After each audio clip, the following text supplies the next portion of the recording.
Offline darslarimda 10 yildan ortiq shu taomni o'rgatganman.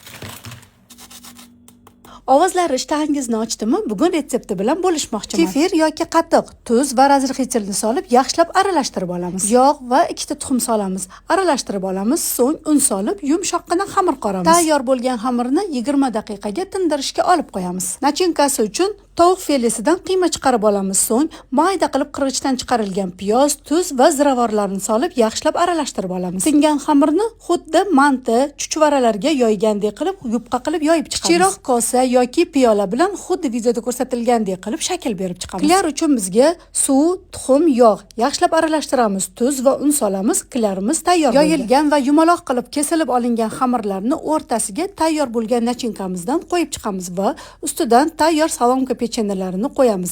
Yaxshilab yopishtiramiz va o'rtasidan kesamiz. Kesilgan joyini bir-biriga yopishtirib chiqamiz. Avval qiyarga, so'ng non talqoniga yaxshilab botirib olamiz. Tovaga yoki qozonga yog' solamiz. Yog' qattiq qizib ketmasidan o'rtadan pastroq olovda har bir tarafini tillarang qilib bo'g'irsoq pishirgandek qilib pishirib olamiz. Ha, xavotir olmang, ichlari ham yaxshi pishadi. Videoga like bosib, yaqinlaringizga ham yuborib qo'ying. Ishtahangiz ochilsa, Robiyangizniki mehmonga keling.